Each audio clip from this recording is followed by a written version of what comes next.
Hey folks, welcome to another very special episode of Jez Beer Reviews and Swill and Grog's Wonderful World of Beer. This time around, we're going to be reviewing Height Ice Point. 4.5% alcohol by volume, brewed and canned by the Height Brewing Company of South Korea. Now, for me, this would be the first South Korean beer I've ever reviewed, and I believe that's probably the case for you as well, Jez. Yes, correct, Amundo. First South Korean beer for me. So I'm very keen to see how this tastes. Well, actually, that would be a lie because I have tried it before.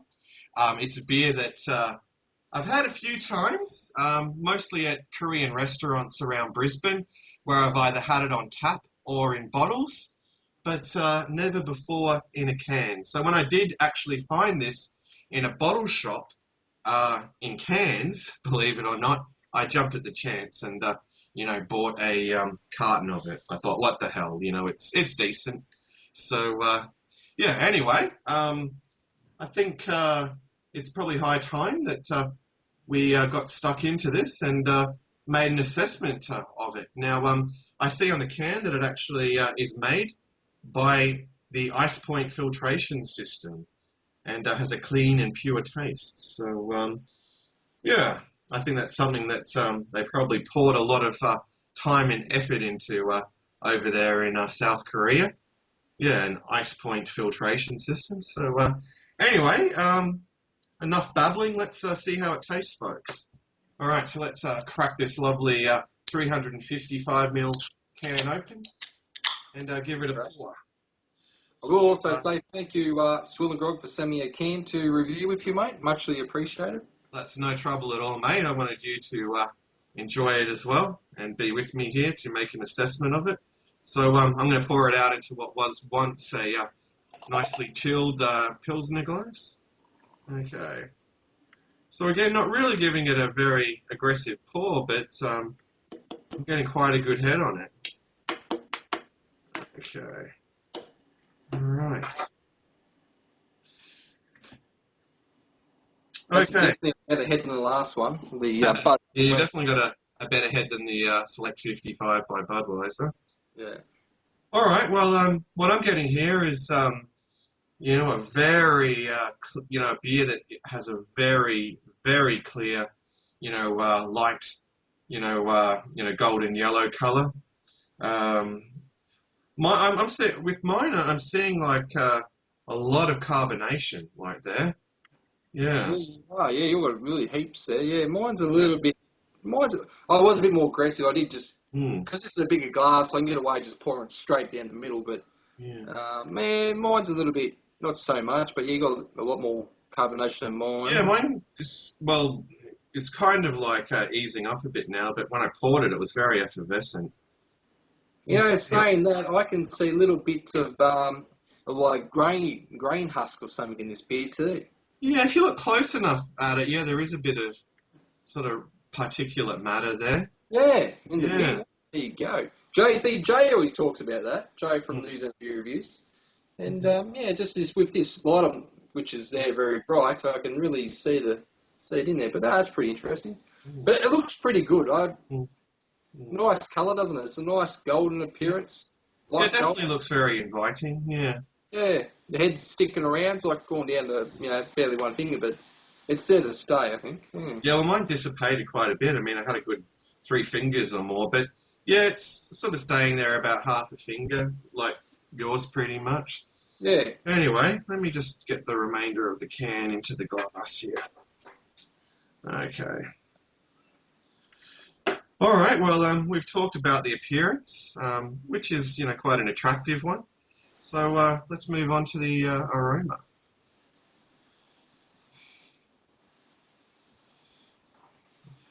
Okay, I'm going to tell you what I smell first up. Okay.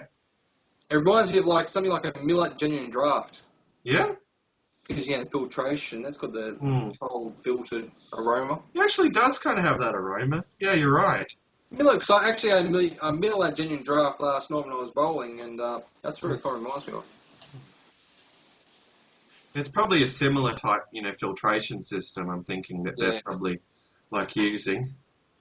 Ice point filtration. Yeah.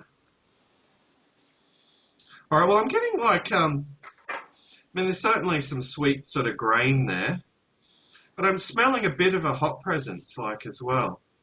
There's a bit of grass there in the background. It's very faint, but yeah, it's definitely present there.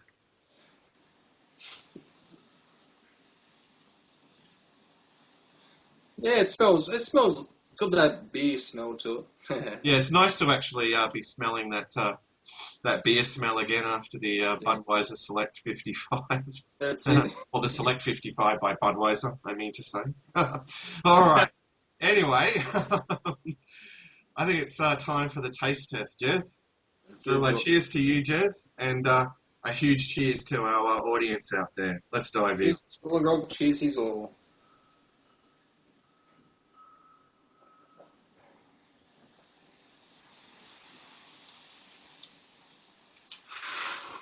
That's not too bad, Swilling Grog. That's not too bad. Very smooth. Smooth. You actually get a bit of sweetness. Bit of a sweetness in the beer.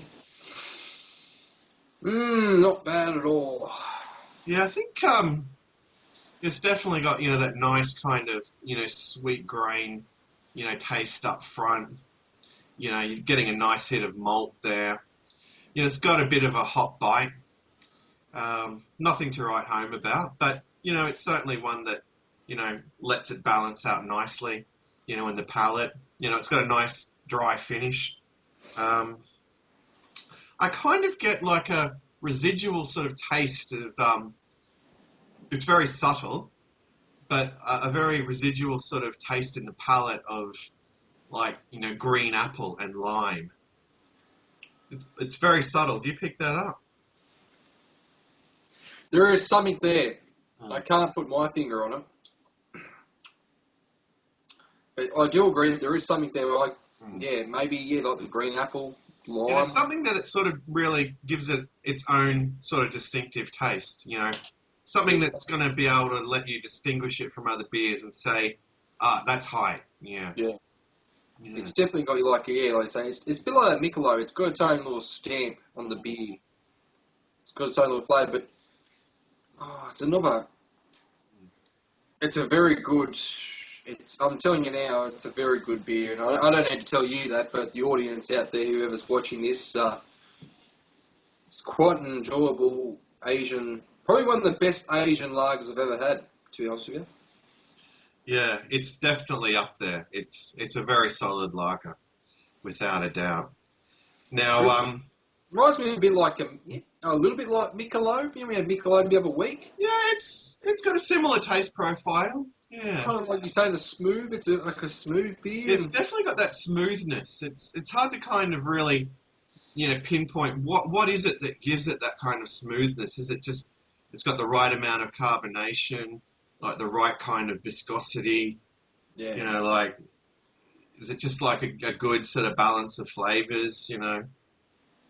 Yeah, but this is really something, folks, and at this point, I would certainly, encourage you all to go out and try it. I mean, you probably have no trouble finding it here in Australia if you, go out to a Korean restaurant. I think every Korean restaurant I've been to in Brisbane and the Gold Coast, for that matter, carries this brew, in their fridge. So it's not that hard to come by in those circumstances, but yeah, you might find it a little bit more challenging to find at bottle shops, but you can find it. I stumbled upon it, without really having to look too hard. So, yeah.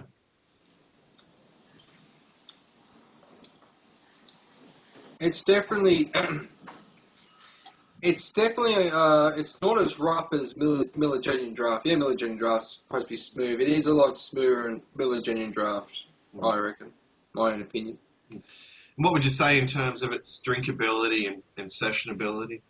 Astronomically high. Yeah, it certainly is. Oh, and it's dry. It's got a real nice drying at the end, and you just want to dive. I mean, look how quick I'm drinking this. Yeah. And you just want to go back for another sip. You know what I mean? it truly is. When you told me about it, you've tried it previously off camera, and you said it's pretty good. Mm. And full of style, it's dynamite. I'd have to say personally, it's the best mainland Asian beer I've ever had. Personally, Yeah, it's pretty damn good, folks. Wrapping this up, because I see that we're already at about like the 10-minute mark here, believe it or not. what's Yeah. 10 minutes? What's 10 minutes when you're having a beer with a mate?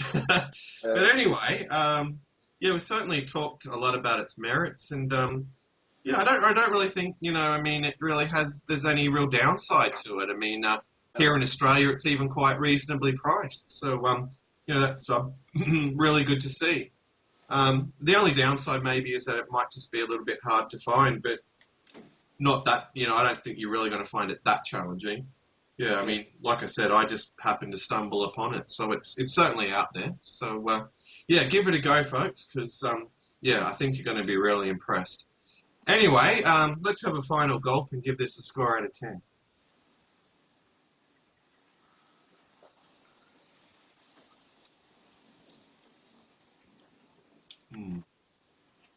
All right, well, I'll let you give your score first, Jez. Okay. Well, before I give this score, I was just doing a bit of research before we done this beer review, and apparently the dictator of North Korea won't admit to it, but he's actually a big fan of Heights, because Heights in South Korea, and apparently he does smuggle pallets of this across the border. But if it's good enough for the North Korean dictator, I forget his name, the young fella there, old matey, but Kim Jong-un, I don't know, something like that.